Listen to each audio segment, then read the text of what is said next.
Olá, boa noite a todos e todas. Sejam muito bem-vindos a mais um Live Studios. Eu me chamo Alan, sou bolsista extensionista do grupo de pesquisa e extensão fora da sala de aula e faço a mediação desses encontros aqui sempre com convidados muito especiais. E hoje, nesse formato de Live Studios, nós normalmente trazemos dois bolsistas do grupo e um convidado, né, especialista para discorrer sobre o tema. Só que hoje, numa ocasião super especial, nós temos três membros do grupo fora da sala de aula, ao qual vou deixar eles se apresentarem, mas para tratar da temática que nós estamos nos propondo hoje, que é a prática do educador social em tempos de ensino híbrido. E, além de mim hoje, eu vou passar para outra mediadora do encontro para ela se apresentar e depois para o nosso convidado. Oi, gente, tudo bom? Eu sou a Débora, né? Como o Alan já falou, eu também faço parte do grupo de pesquisa e extensão fora da sala de aula e fui contemplada, né, tive a honra, né, de ter sido convidada pelo Alan para mediar essa mesa, essa discussão, né, que a gente vai ter aqui. Eu acho que vai ser incrível e é bom ter você aqui com a gente. Bom, eu sou Bada, né? Adam Alfred, também faço parte do grupo de pesquisa fora da sala de aula, né? Eu sou pedagogo, eu tenho pós-graduação em educação com aplicação das tecnologias digitais pela UERJ, né? E atualmente eu sou mestrando pelo programa de pós-graduação em educação, né? Do processos formativos e desigualdades sociais da Faculdade de Formação de Professores da UERJ.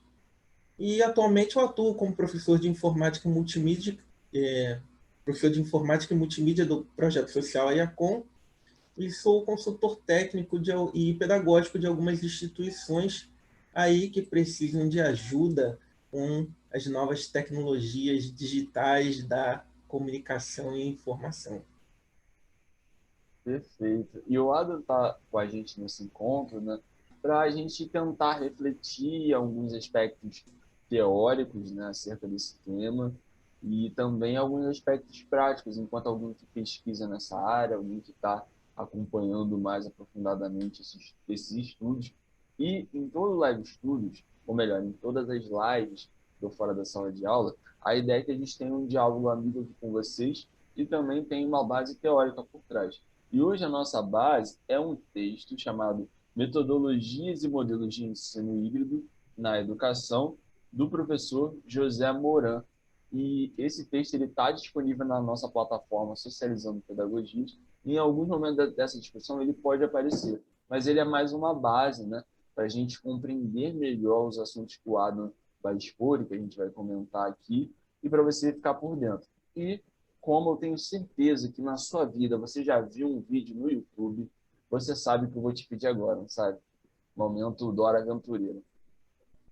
Exatamente. Eu sei que você respondeu. Eu peço para que você curta, compartilhe com outros educadores esse vídeo, porque é muito importante para a gente que esse vídeo chegue em mais pessoas, né? Essa é uma discussão que muitos não têm a oportunidade de ouvir, infelizmente, ao longo da sua formação inicial, mas como forma de formação continuada, ele é excelente. É uma porta de entrada para, de repente, escrever tua monografia ou, sei lá, pensar em outros caminhos para a sua prática hoje. Então, sinta-se à vontade, curta, compartilha, comenta aqui se você já teve alguma experiência parecida com a do Ada, enfim.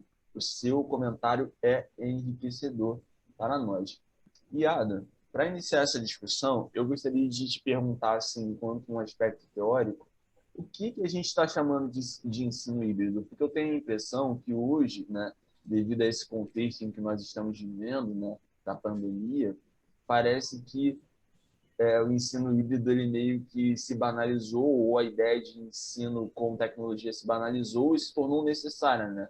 Será que precisa de formação, aquilo? Porque a gente está mal ou bem inserido no universo de tecnologia, mas como reverter esse contato com a tecnologia para ensino com tecnologia? O que seria o ensino híbrido nesse cenário?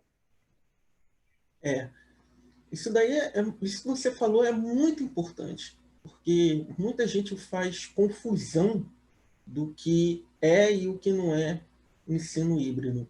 Então, basicamente, assim, o ensino híbrido é uma abordagem, né? É um modelo educacional que se utiliza das mais variadas técnicas, conceitos e metodologias, tentando aliar o que de melhor tem no online e no presencial, e também no síncrono e no assíncrono, claro, tudo permeado com a ajuda das tecnologias digitais, para se fazer educação.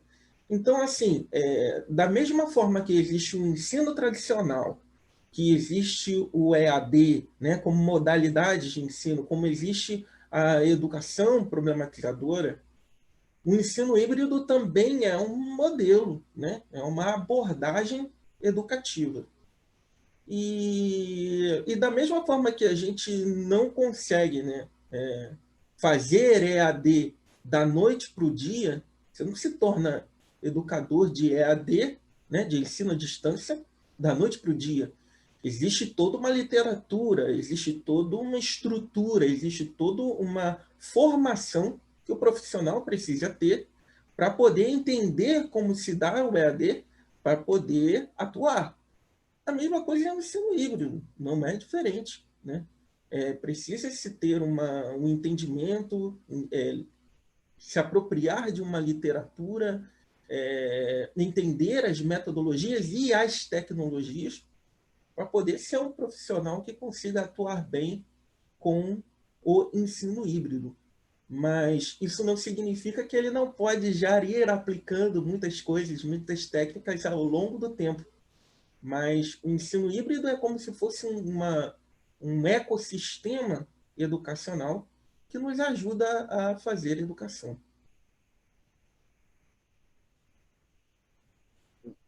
Débora, quer fazer algum comentário? No caso, achei interessante que o Adam ele pontuou, né, que o ensino híbrido em si, ele é a junção, né, do melhor do presencial, assim também com a junção do que é o melhor do mundo online, né, do mundo virtual. O que não significa, né, a recusa totalmente de um lado e a recusa totalmente do outro. Não, é o melhor de cada lado e isso é importante, né? Acho interessante ele destacar isso porque pode ser que para muita gente que não tenha uma noção, conhecimento do que é o ensino híbrido, né? Pode ser que essa pessoa pense que, se eu agora adentrar nesse mundo, eu vou ter que abrir mão de tudo que eu faço lá no ensino presencial. Não. E o Ada ele pontuou bem o que é o ensino híbrido, né? É o melhor de dois mundos, de dois espaços. Exatamente. É uma coisa que, assim, os educadores não tiveram muita opção, né? No contexto em que a gente está. A gente foi inserido nesse universo, ó. Ok, você tem seu computador aí? Então, é a partir dele que a gente vai ter que dar aula, né? Não tem jeito. Hoje, né, a gente está em 2021 e, assim, em 2021 a gente está muito numa perspectiva bem parecida com 2020. A gente não sabe muito bem como que a escola vai voltar, a gente meio que está ainda pisando num lugar meio enxerga um lugar meio cinza, né, para a educação nesse sentido de como fazer, mas na marra estamos aprendendo. E assim, existem duas realidades, né, a realidade escolar, né, e que também tem as suas particularidades, mas vamos dividir em dois grupos. E aquela também não escolar. E quando a gente traz um educador social, ou a gente quer pontuar um educador social, o que a gente está querendo trazer? Justamente esse sujeito que se dispõe a mediar conhecimentos fora desse ambiente escolar. Né? Então, a gente está pensando no não escolar. Então, por exemplo, o Adam, ele, no projeto social dele, ele acaba trabalhando num ambiente que ele é escolarizado, mas ele não é escolar, ele tem as suas particularidades de uma prática de educação social.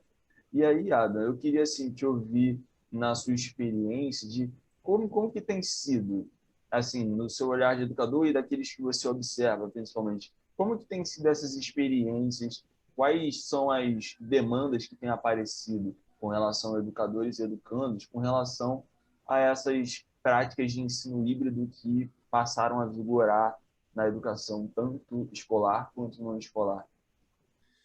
Uma coisa importante que a gente precisa pontuar é que ensino híbrido não é educação remota. Ah, como assim, Adam? Qual é a diferença? Eu tenho lá meu computador, eu assisto a minha aula e então o que eu estou fazendo é ensino híbrido? Não, né? A educação remota, ela tem por base o quê?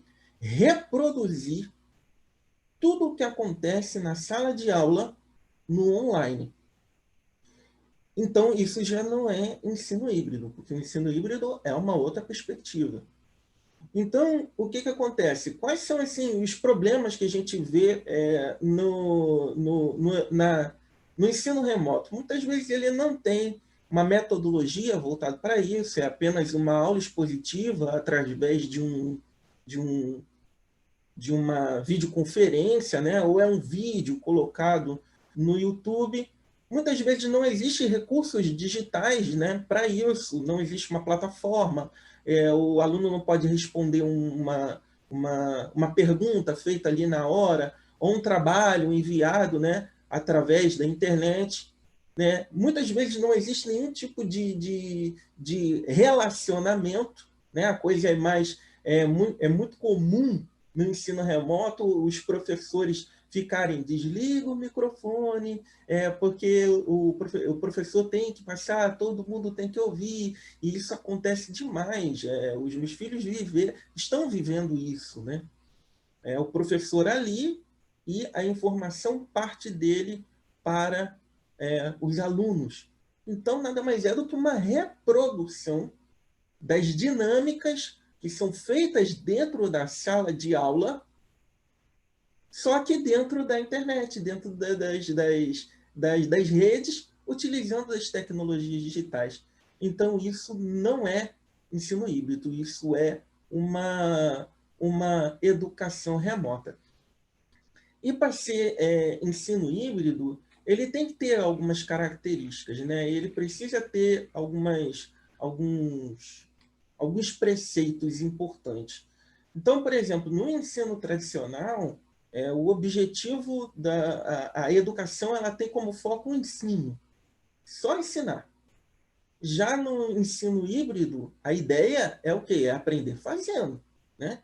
A gente tem que aprender mexendo, operando. E como que se faz isso em ensino remoto? Não tem como. Então, ensino remoto não é ensino híbrido, né? Já no ensino tradicional, todo o escopo da educação é baseado nas disciplinas, né? Português, matemática, geografia. Mas e no ensino híbrido? O ensino híbrido ele tem que ser problemas que são oriundos da realidade, né? Ele é mais mesclado, ele tem uma característica mais interdisciplinar. Então, como que eu faço isso no ensino remoto? É complicado. Então, volto a dizer, ensino remoto não é ensino híbrido, né?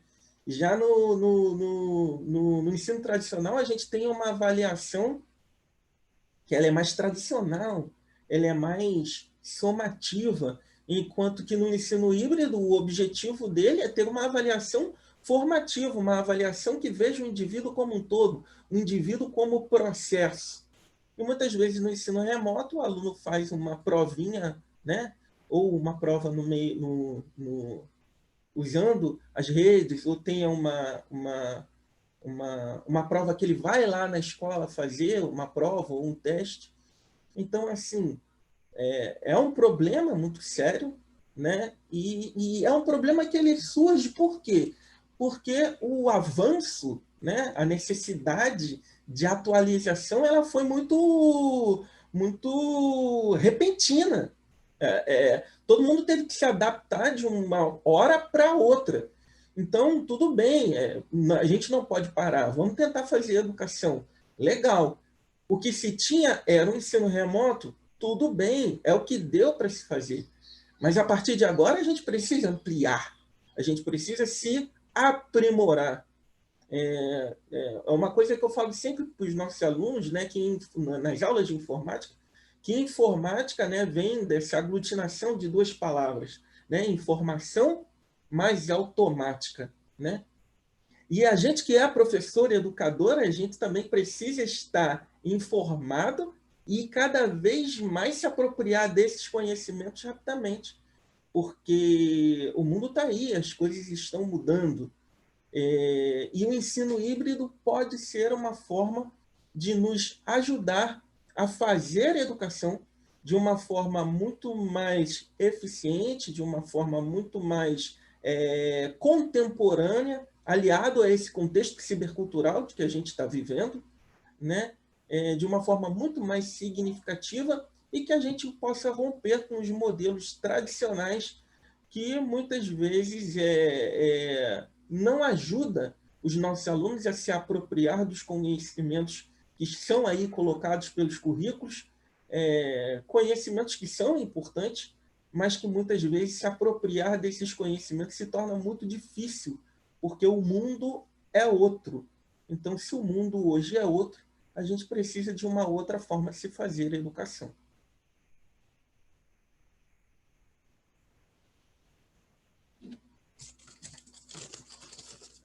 Aí eu que estava com o meu microfone desligado. Quer falar, Alan? Não, eu queria só fazer um comentário, tipo assim, bem bacana a fala do Adam, né? Porque essa dúvida meio que permeia a cabeça de muitos educadores, porque naturalmente são coisas que a gente não consegue ver muito bem ao longo da nossa graduação, né? Então a gente precisa, né, pensar em outras formas de formação, por exemplo, uma formação continuada a respeito desse tema, para continuar desenvolvendo reflexões e aprimoramento da prática, quando há tempo hábil, né? Quando não há, a gente tem que se virar do que pode, mas também seja algo para educadores pensarem, né? Nós, educadores, também gestores, pedagogos, né? Pensarem para as escolas e espaços, né, que tendem a utilizar essa metodologia de ensino híbrido, né? Pode.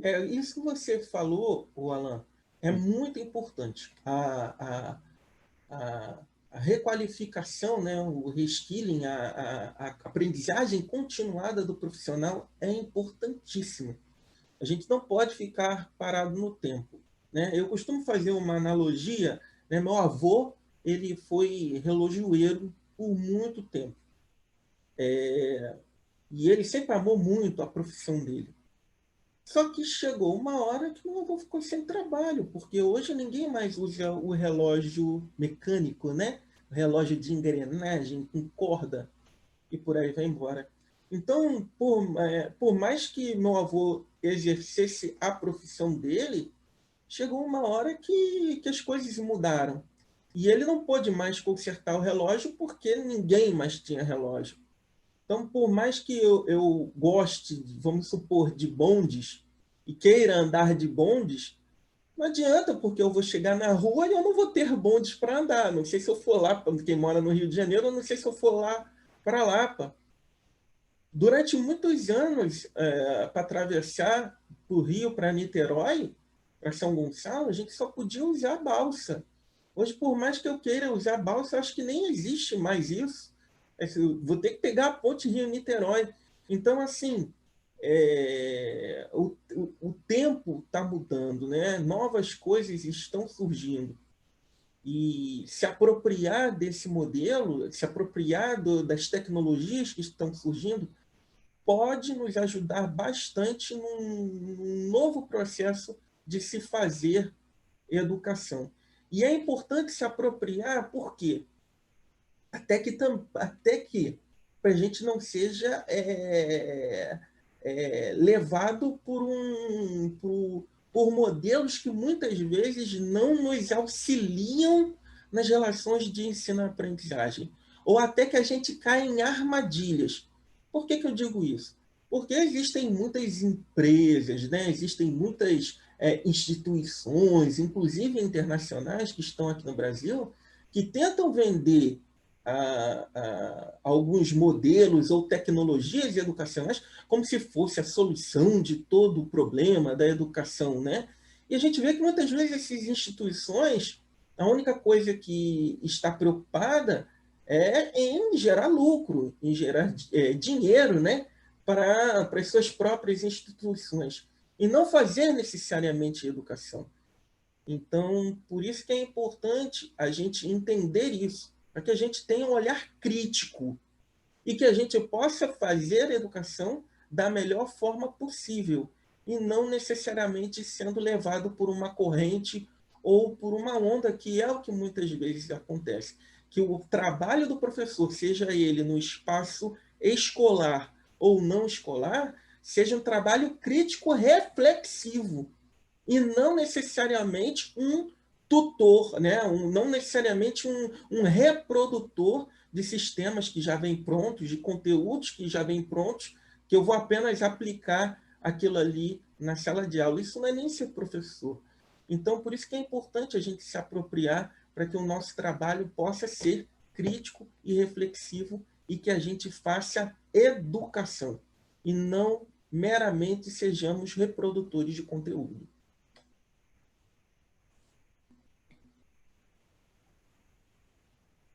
Então, Adam, acho que a sua fala permite a gente até trazer, né, para essa conversa, Paulo Freire, né?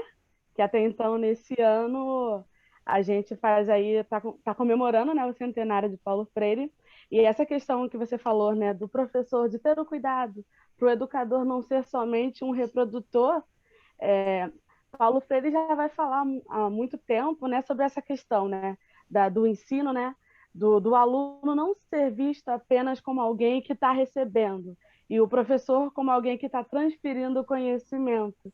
E sobre a fala, né, sobre a sua fala, sobre as questões, né, da gente ter algumas empresas que acabam trazendo algumas tecnologias e acabam falando que essas tecnologias elas são a solução, né, para o mundo educativo, isso parece que exclui totalmente a responsabilidade, né, do professor. É como se a solução fosse a tecnologia, esquecendo que tudo parte da maneira como o educador utiliza essa tecnologia. Pois, como você falou, né, pode ser que o professor, o educador, até mesmo no mundo virtual, pode ser que ele continue dentro de uma educação que Paulo Freire vai denominar como educação bancária, né? Olha, os alunos, vocês ficam sentados porque eu vou falar 2 horas, 3 horas, e vocês vão continuar aí ouvindo. Então, tudo parte também de como o educador vai utilizar dessas novas ferramentas que se apresentam para ele. Então, eu acho que isso faz a gente pensar que não se tratam apenas de novas tecnologias, mas sim também de como nós, educadores, estamos nos apropriando dessas tecnologias. E isso que você falou, Débora, é muito importante, porque um professor sozinho, dentro de um espaço, ele tem muita responsabilidade, e ele pode conseguir fazer algumas coisas. Mas, como eu disse anteriormente, para a gente poder trabalhar no ensino híbrido de uma forma que, para ser híbrido, ele tem que ser reflexivo, ele tem que ter recursividade, ele tem que ter interatividade, né? Ele tem que ter a informação, ela tem que ir e ela tem que retornar, ela tem que ser verdadeiramente interativa. E o ensino remoto não é, né? É só a informação, né? A educação, ela só parte de um ponto A para o ponto B. O que você falou é puramente bancária. Mas é importante que seja um ecossistema, que não seja só o professor, mas que sejam os companheiros, os colegas, as coordenações, as direções, se for instituição não escolar, os educadores, os técnicos, os recreadores, todo mundo precisa estar envolvido para que a coisa possa ser melhor feita, né? Que o sistema ele possa funcionar melhor para todo mundo, para que seja um trabalho coletivo, para que seja um trabalho inclusivo, e não seja, ao menos assim, uma tentativa de um profissional de se fazer alguma coisa. Que ele pode conseguir trazer alguma experiência?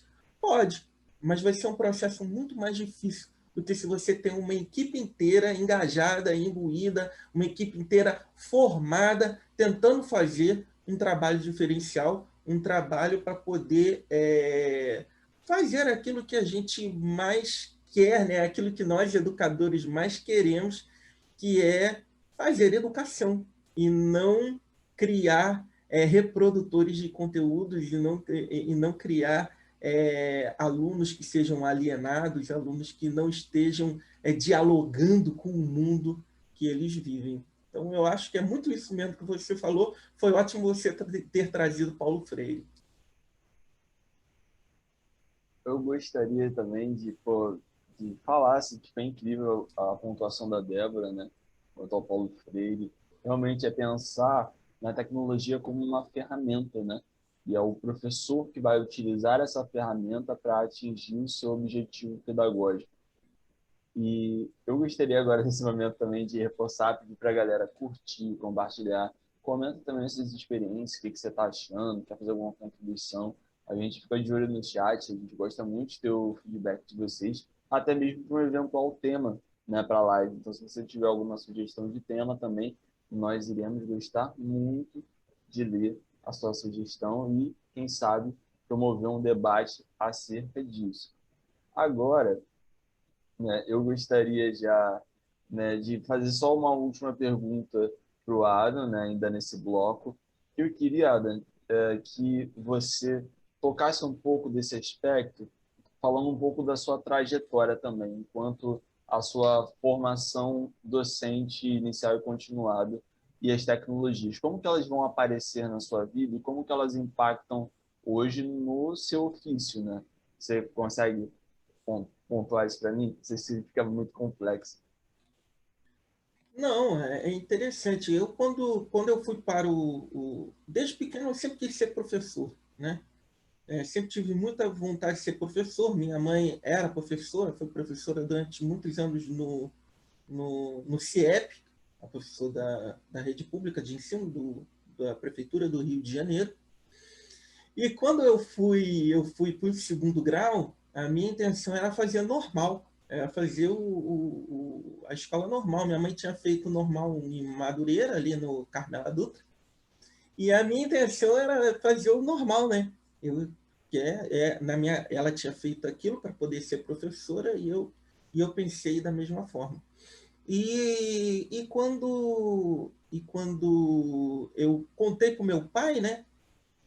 Meu pai, com o entendimento da cabeça dele, ele não gostou, ele meio que reclamou, né? Ele falou assim, que você vai fazer?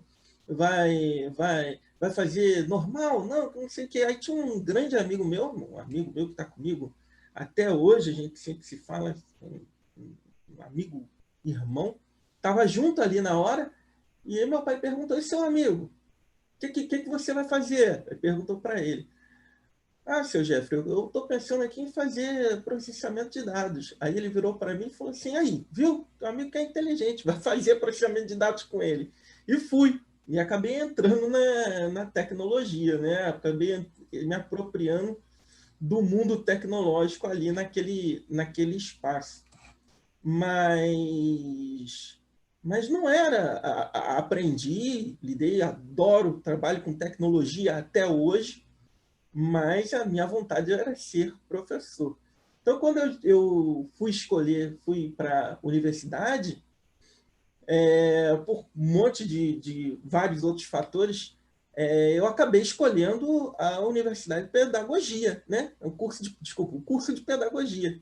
E escolhi esse curso e comecei a operar e a estudar e a me desenvolver. E nunca deixei de trabalhar com tecnologia nesse meio termo.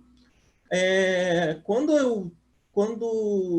eu passou o tempo, depois de formado, eu fui convidado a trabalhar como professor de informática. Por quê? Porque eu estudava pedagogia e tinha conhecimentos informacionais. Comecei a trabalhar como professor de informática em uma instituição de ensino não escolar.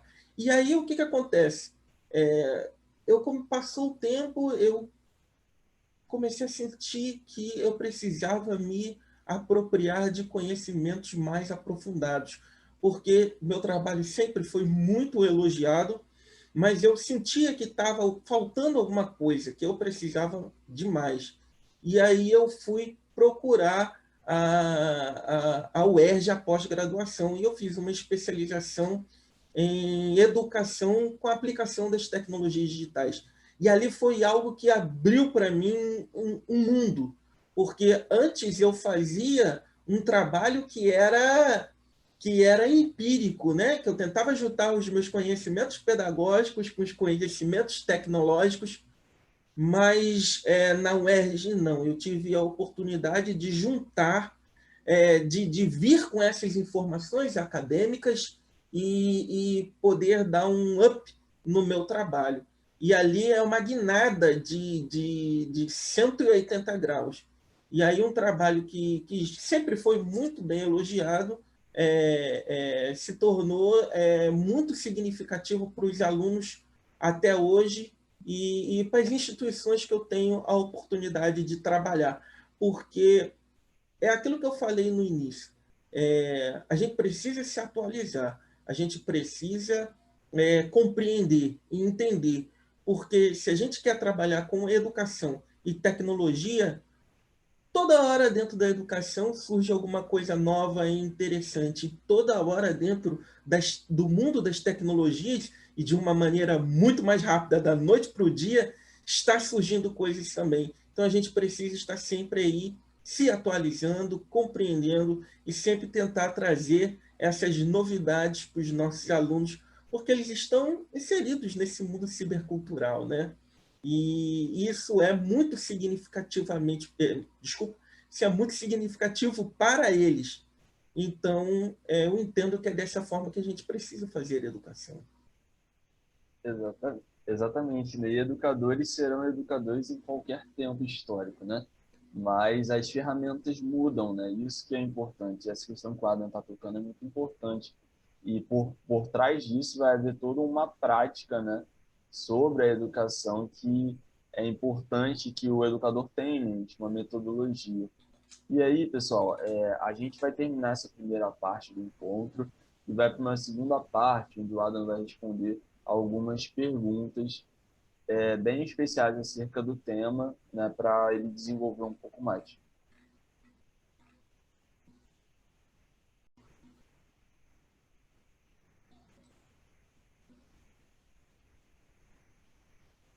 Então, gente, agora nós vamos às perguntas, né? Que foram feitas pelas pessoas que estão nos assistindo. E, no caso, a primeira pergunta, né, é da Luana. E a pergunta diz o seguinte: quais os desafios enfrentados pelos educadores na questão da abordagem social? Quais são as abordagens possíveis em tempos de distanciamento social? É a pergunta da Luana Puada. Um dos grandes problemas, né, e dificuldades que os educadores estão enfrentando, se a gente for falar né, até porque são muitos. Então, assim, mas em vez de falar eu gostaria de falar alguns que são mais gritantes. Que é o principal, é a dificuldade de acesso dos alunos, principalmente os que são oriundos das camadas empobrecidas da população. Isso é um problema, né? Principalmente no contexto pandêmico. Se você não tem acesso, não tem como você ter um processo educacional de ensino híbrido, fica complicado, né? Ou ele até mesmo remoto, não tem como. Fica muito mais difícil. Então, se a gente quer usar as tecnologias digitais, o acesso é importantíssimo, né? Outra questão também que fica muito difícil é a dificuldade que muitos professores estão tendo utilizando a tecnologia, porque não foram formados, né? Não teve isso na sua formação, não teve uma forma de se entender esses processos no seu processo de formação, então ficou um pouco mais difícil. Mas não é impossível, entendeu? Mas precisa ter a disponibilidade, precisa querer, precisa entender para poder fazer um processo educacional permeado pelas tecnologias digitais. Então, isso é uma dificuldade também. E uma das coisas também que também é uma dificuldade é a questão socioemocional, né? Porque muitas vezes a gente, quando usa a tecnologia, às vezes ela dá uma rasteira na gente, né? A gente quer, tem uma, um, um encontro ou um trabalho para se entregar até uma determinada hora, né? E aí o que, que acontece? A internet caiu, o computador não ligou, o Windows resolveu fazer uma atualização no momento que você liga o seu computador. E a gente fica preocupado, fica desesperado. Então, o que, que acontece? Nesse momento pandêmico, manter a saúde emocional, ela é muito importante. E o professor que está do outro lado, tendo toda essa questão que está acontecendo, também precisa entender isso. Então, a gente não pode levar as coisas a ferro e fogo.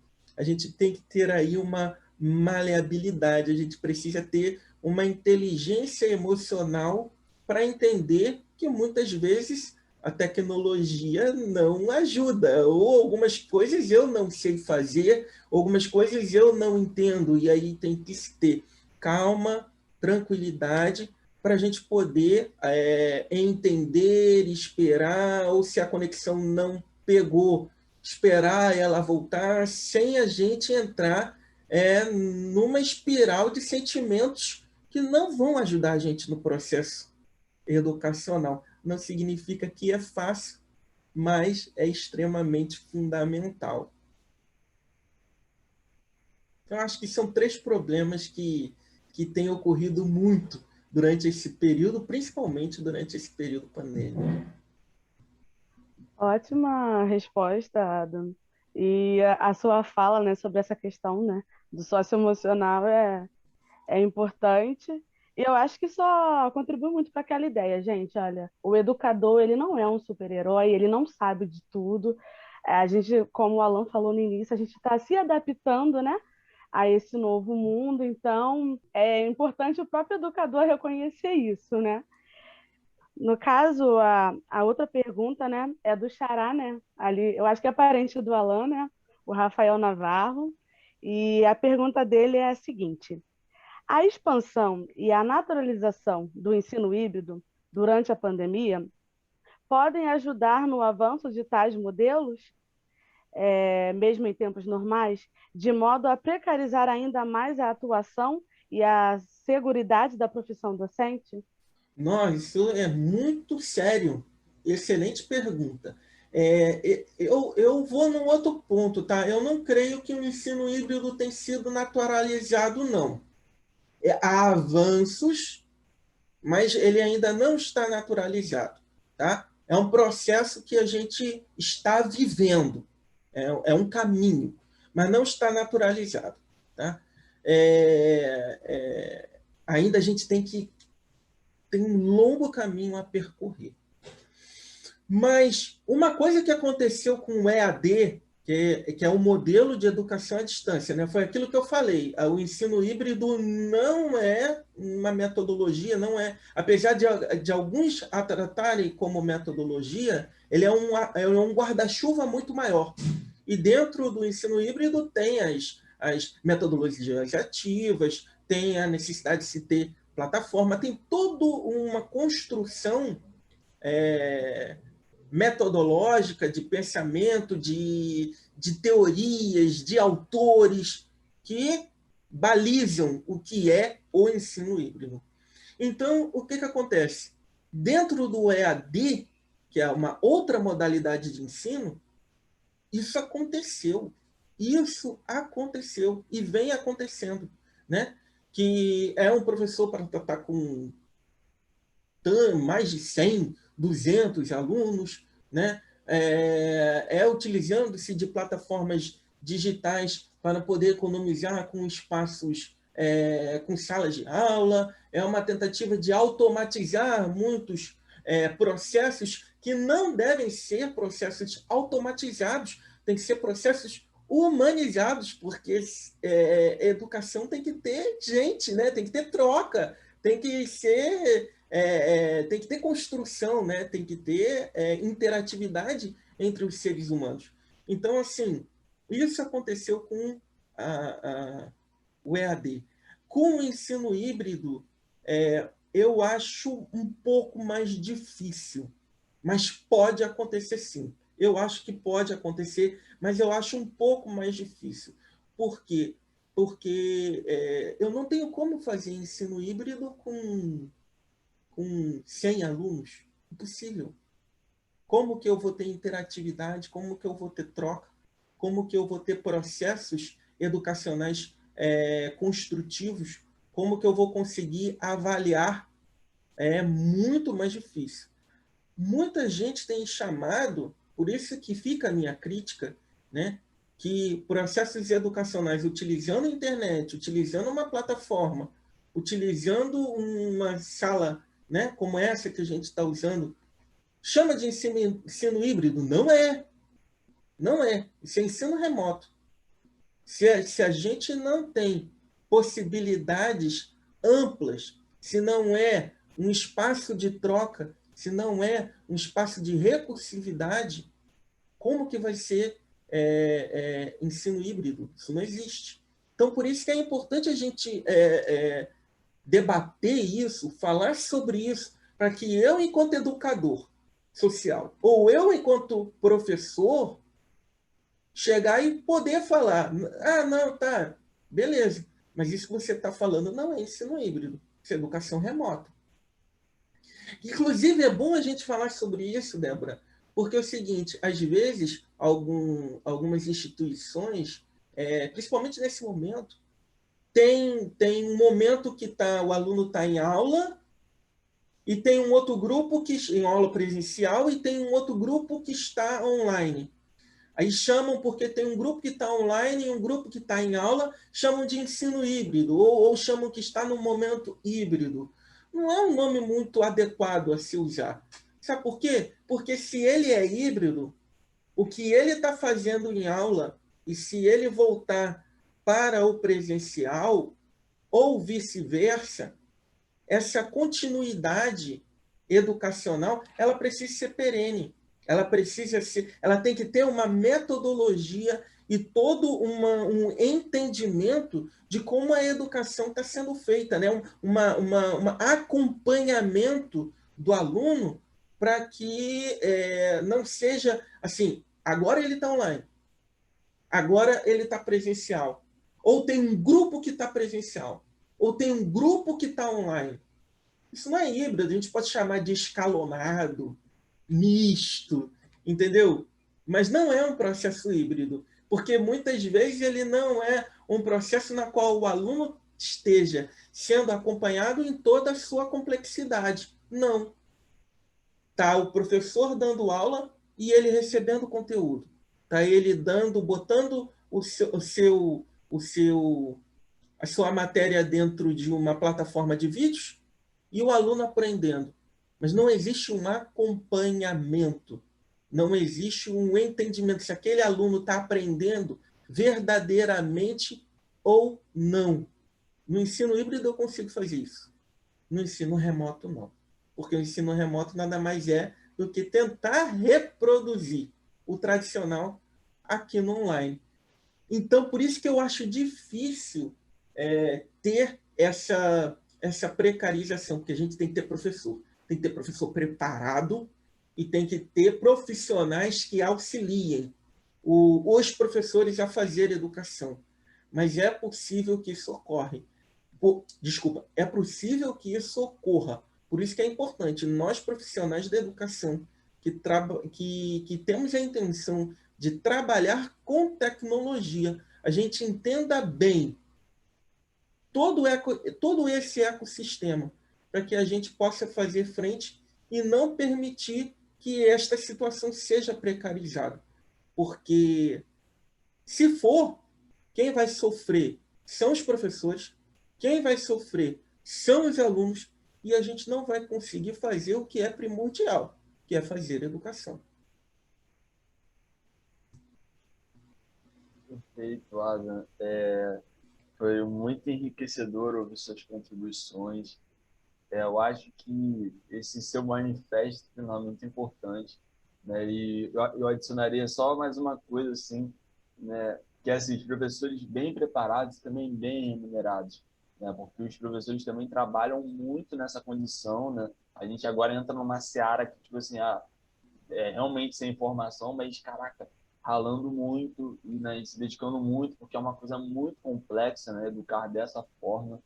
Então, assim, isso também fica aqui o nosso manifesto aos educadores, né, quanto a esse sentido de buscarem a formação e também que a sociedade, a população geral, que é quem assiste esses vídeos, né, uma vez que eles não estão dentro das salas das universidades, qualquer um pode ver.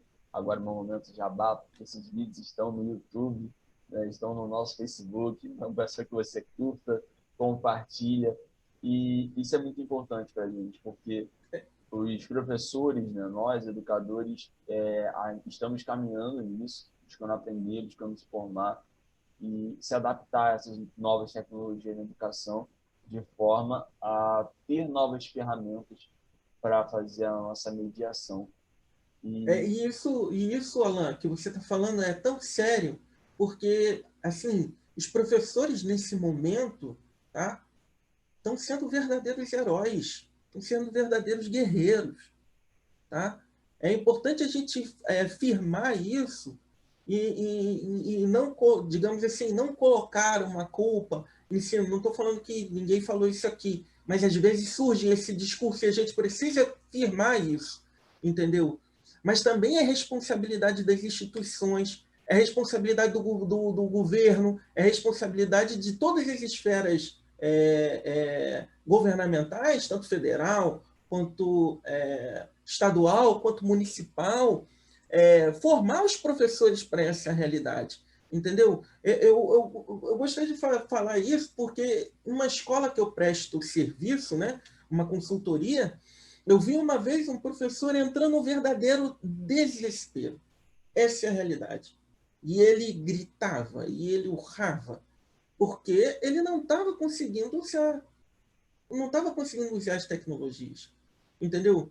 É óbvio que existe vários fatores por conta disso, mas querer que todo mundo se aproprie a toque de caixa é difícil. Então, tem que ter formação, tem que ter estímulos e precisa-se ter formas de quê? De que todos os profissionais se atualizem, mas a gente tem que ter entendimento que isso não será feito da noite para o dia, né? Que as instituições, tanto privadas quanto públicas, criem um processo contínuo para que os seus profissionais se apropriem bem da tecnologia, que possam operar eles no contexto educacional e que o ensino remoto ele possa ser apenas compreendido como algo emergencial que foi feito e tem sido feito até o momento para poder mitigar esse encontro educacional, mas a gente precisa avançar. A gente não pode continuar onde está, a gente precisa dar um passo para frente, para que a tecnologia seja usada para potencializar os processos educacionais e não para fazer o mesmo que a gente tem feito até o momento na sala de aula, para que seja um passo adiante. E os profissionais da educação, como a coisa tem acontecido hoje, têm sido verdadeiros heróis. E o reconhecimento, tanto profissional quanto financeiro, já passou a hora dele vir. Então, eu acho que é importante você falar sobre isso, é importante fazer essa marcação, porque é uma verdadeira luta. E é uma luta que a gente precisa vencer, né? Então, é isso. E, assim, com essa fala do Adam, nós encerramos esse encontro. Peço para que você curta, compartilhe esse vídeo, isso é muito importante para a gente. E também gostaria de passar a palavra para os convidados, né? Mas antes eu gostaria de agradecer ao professor Arthur pela oportunidade, né? E também agradecer aos convidados, a Débora pela mediação também, e pelo Adam por essa fala incrível, muito importante, muito necessária, nesse tempo que a gente está vivendo. Então é isso, gostaria de agradecer demais aos colegas e passar a palavra para eles também para agradecer. Então, eu que agradeço, Alan, né, pela oportunidade, né? Agradeço também ao professor Arthur, né? Foi um prazer estar aqui com vocês, né? Aprender juntamente também com o Ada, né? Que chegou há pouco tempo, mas tipo assim, estamos aprendendo e muito juntos, de verdade. Eu acredito que tudo que foi falado aqui, né, vai fazer a gente pensar e colocar em ação, né? Novas atitudes e novas práticas, né? Para aquilo que a gente tanto almeja, que é a educação, né? Então, eu que agradeço a oportunidade e estamos juntos, gente. Compartilhe, nos procurem, estamos no Instagram, estamos em todas as redes sociais e é isso aí, gente. Eu agradeço, Alan, esse espaço de estar aqui com vocês, aqui no Live Estudos. Obrigado, Débora. Foi um momento incrível. Agradecer também ao professor Arthur, né, pela oportunidade de estar no grupo de pesquisa, que tem sido fundamental para mim, para poder ampliar os conhecimentos. Agradecer a todos vocês que estão aí conosco, né, vendo esse vídeo. Agradecer a todas as instituições que eu tive a oportunidade de participar, porque todas me ajudaram muito nessa caminhada e nesses entendimentos do que é educação, do que é tecnologia e de como aliar esses dois campos gigantescos de conhecimento para a área educativa. E estamos aí. Quando precisar de novo, só chamar, que será um prazer enorme estar com vocês. Até a próxima. Então é isso, pessoal. Mandem sugestões de temas aqui e fiquem à vontade, tá bom? Até o próximo encontro, no próximo mês, que vai ser um encontro super especial, mas não vou dar spoiler agora, mas prometo que será algo incrível, tá bom? Tchau, pessoal.